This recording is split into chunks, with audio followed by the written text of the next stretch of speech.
1.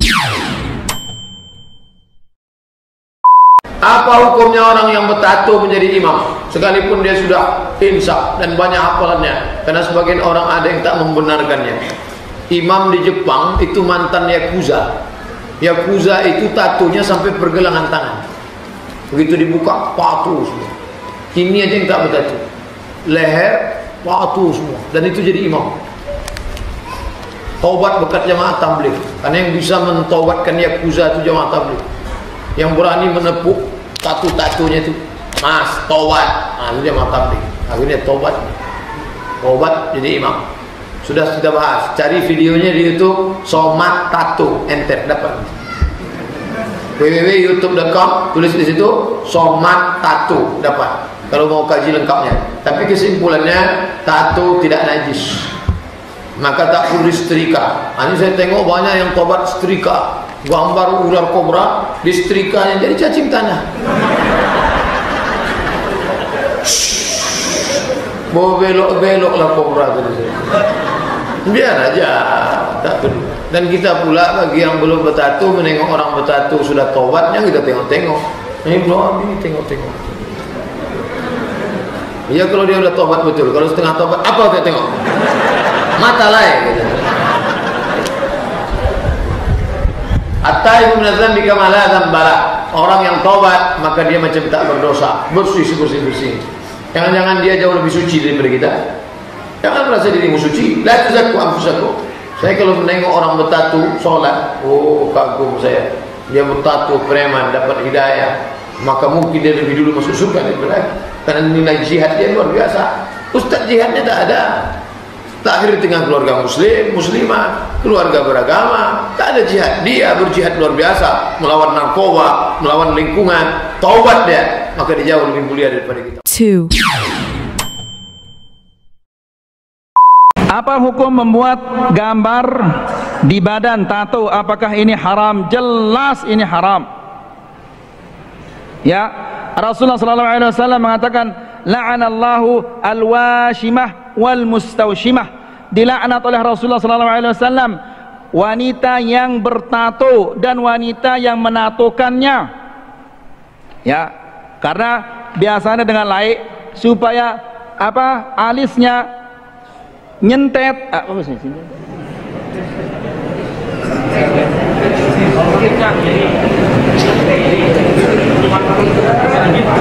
Iya, supaya ya jergit. Iya, bahasa Indonesianya supaya kelihatan genit. Al-muhim sudah ya, supaya ditato alisnya. Ini haram. Rasulullah mengatakan la'anallahu atau la'ana Rasulullah sallallahu alaihi wasallam al-washimah wal mustawshimah. Dilaknat oleh Rasulullah sallallahu alaihi wasallam orang yang wanita yang bertato dan yang menatokannya. Dua-duanya dilaknat. Apa laknat itu? Al-la'an dalam bahasa Arab at-tard wal ib'ad 'an rahmatillah, diusir dan dijauhkan dari rahmat Allah. Orang yang bertato dan orang yang menatokannya. Lalu bagaimana kalau dia sudah bertato? Tobat kepada Allah. Apakah harus dihilangkan tatonya? Jangan dihilangkan. Karena menghilangkan tatonya ini lebih parah daripada membuat tato. Lebih sakit daripada membuat tato, menghilangkan tato. Dan menghilangkan tato ini merusak tubuh. Tubuhnya rusak, kulitnya rusak. Ya. Kalau mau menghilangkannya dengan cara yang mahal caranya. Ya. Sakit juga, tapi mungkin tidak terlalu membekas di tubuhnya. Jadi tato ini adalah haram. Wallahu ta'ala alam. Kalau bapaknya sudah pakai tato, besok ibunya akan ikut-ikutan pakai tato. Dan sekarang na'udzubillah, tato ini sudah menjadi tren. Gadis-gadis sekarang masya Allah tanpa malunya mentatokan kiri kanannya. Awalnya dari apa? Dari serangga ini. Itu berawal dari serangga. Meniru karena banyak di TV film India, sinetron India ini ditiru sampai anak-anak kita yang kecil beli bikin gambar-gambar serangga di tangannya, pakai serangga. berkembang akhirnya menjadi tato. A'udzubillah. Ya, siapa kira-kira mau sama gadis yang penuh tubuhnya dengan tato? Ya, tangannya tato, tulisan macam-macam. Ya, di sini ada obeng, di sini garpu, di sini sendok, macam-macam tatonya. La ilaha illallah. Siapa yang melamarnya ini? Ya, mungkin kalau bisa disembunyikan pada malam pertama dilihat banyak tatonya, ini mungkin dicerai dia. Wanita apa ini? Ya, semua isi kebun binatang ada di tubuhnya. La ilaha illallah. Kemudian tulisan-tulisannya kotor sekali. Ya, apakah dia tahu atau tidak tahu artinya dalam bahasa Inggris? La ilaha illallah. Pernah di pom bensin saya temukan perempuan ada kata-kata sangat kotor di tatonya. Saya turun dari motor, saya tanya, tahu kamu arti ini? Tahu. Enggak malu kamu ini? Diam dia, langsung dia jalan. Dia tahu artinya sangat kotor di tatonya. La ilaha illallah. Na'udzubillah. Ini ikhwani fiddin azakumullah. Ya, jadi fitnah ini luar biasa. Ini sekarang, lalu besok entah bagaimana lagi. 3. Menato, ya, juga masuk di sini laki-laki sama tidak boleh menato, ya, baik menato tubuhnya, bagian tubuh, ya, atau bagian wajah, semua sama, ya, tidak dibolehkan untuk menato. Sekarang juga ada pindah dikembangkan ke kepala, ditato bagian kepala, semuanya tidak boleh, ya, atau bagian wajah, semuanya dilarang dalam agama Islam. Dan juga sama dengan yang meminta untuk dibuatkan tato. Dalam sebuah hadis yang sahih riwayat Imam Ahmad, kata Nabi SAW, ada 70.000 dari umatku yang masuk surga tanpa hisab. Tidak ada dihisab lagi pada hari kiamat, tidak ditimbang amalnya, langsung masuk surga. Lalu seorang sahabat Nabi berkata, Uqasha bin Muhsin radhiyallahu anhu, ya Rasulullah, doakan saya termasuk di antara 70.000 itu. Lalu kata Nabi SAW, engkau termasuk dalam 70.000 itu. Ya, kemudian ada sahabat Nabi lain yang berdiri mengatakan, ya Rasulullah, saya juga, doain saya juga supaya saya termasuk 70.000 itu. Lalu kata Nabi SAW, sabakakal Uqasha, kau telah didahului oleh Uqasha. Lalu beliau sebutkan ciri-ciri 70.000 itu. Yang pertama, mereka yang tidak bertato.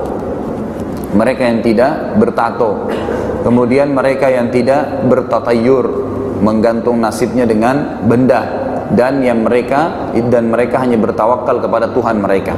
Mereka hanya bertawakal atau menggantungkan nasibnya pada Allah Subhanahu wa taala. Saksi bahasan kita adalah masalah menato, ya. Tinggal pertanyaan, bagaimana kalau orang sudah terlanjur mentato tubuhnya, maka dia bertaubat kepada Allah Subhanahu wa taala, dan ulama sepakat mengatakan dianjurkan untuk dia menghilangkan tato tersebut. 4. Ustaz, saya mau tanya, saya punya anak sudah dewasa, dia sholat kentang Pak Ustaz, tapi itu badannya bertato Pak Ustaz, itu sholatnya sah? Nah, ya, itu aja Ibu. Ya, alhamdulillah. Bismillahirrahmanirrahim. Pertanyaan yang mungkin banyak terjadi di Indonesia, apalagi kita lihat fenomena tato ini, ya. Anaknya Ibu sholatnya kencang sekarang, dulu ya kalau mamanya bilang sholat, dia sholat gitu. Alhamdulillah. Dia suka kalau ada masalah sedikit, dia kayak mau bunuh diri kayak gitu loh. Tapi saya suka mendekatin ke dia, ya nurut lah Ustaz. Alhamdulillah. Ini berkaitan dengan hukum tato. Hukum tato, kata Rasul SAW, la'anallahu al-washimata wal-mustawshimah. Allah Jalla Jalaluh, atau la'ana Rasulullah SAW melaknat perempuan-perempuan yang mentato atau minta ditato. Jadi dulu tato itu adanya di kaum wanita, bukan di kaum lelaki. Karena apa? Disebutkan oleh para ulama, perempuan nih merasa kurang. Kalau laki-laki ya udah kayak gitu, laki udah kayak gitu. Bahkan perempuan dilahirkan kurang, lelaki dilahirkan lebih gitu kan. Kalau laki lahir harus disunat karena ada yang lebih gitu. Kalau perempuan kurang, maka perempuan itu kita lihat kalau lahir dikasih anting supaya kelihatan, nih baru nih cewek nih gitu kan. Dikasih gelang, kalau nggak ada antingnya nggak kelihatan nih perempuan bang.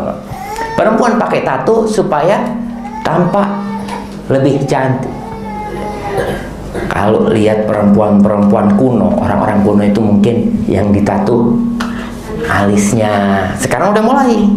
Kemudian kadang-kadang di dagunya nih kasih tato. Kalau berangkat haji masih ada orang-orang dari pedalaman-pedalaman tuh yang mentato. Kalau yang laki enggak, dia mentato supaya kelihatan tambah sempurna. Muncullah kemudian generasi lelaki-lelaki yang enggak pede dengan yang Allah berikan kepada dia. Dia nggak pede, padahal badannya udah gede gitu ya, masih nggak pede. Akhirnya dia pasang tato gitu loh.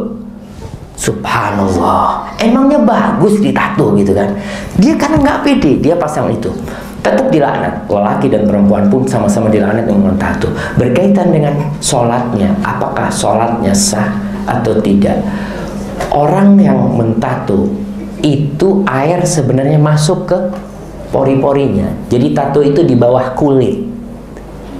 Gitu, kan? Di bawah kulit. Dia itu di bawah kulit, bukan di atas kulit. Beda sama cat. Jadi ada ibu-ibu yang mencat apa? Kutek. Iyalah, kutek kan. Kita mah yang biasanya dipasang di kuku ya. Itu nggak sah sholatnya. Atau yang di rambut cat ya. Tapi kalau sekedar apa namanya, hina, yang dia itu tidak menghalangi air untuk ke sana, sholatnya sah. Tapi dia tetap harus bertobat kepada Allah, karena orang yang dilaknat itu artinya dijauhkan dari rahmat Allah, dijauhkan dari rahmat Allah Subhanahu wa ta'ala.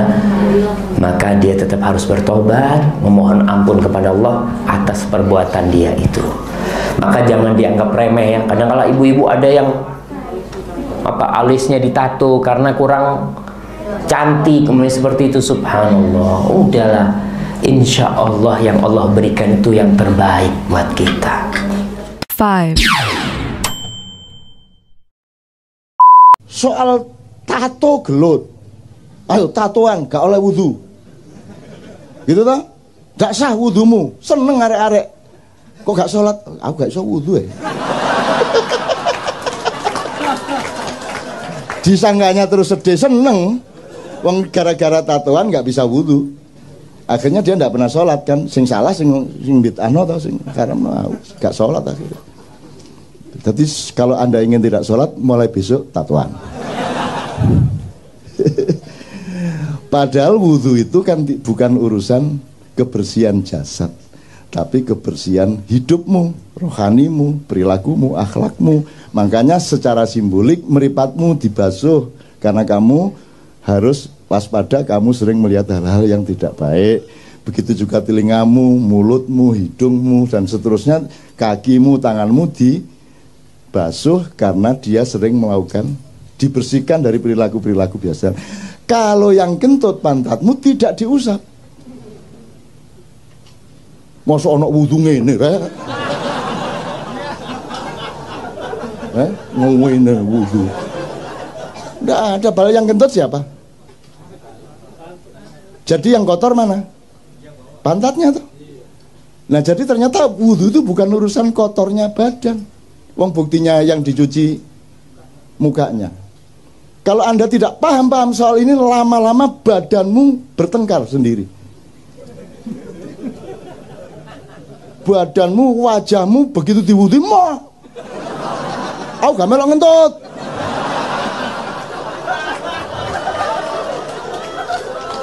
Terus ngene, iya. Ku, selet iku sing ngentut dudu aku .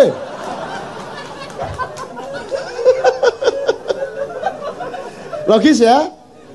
Jelas ya?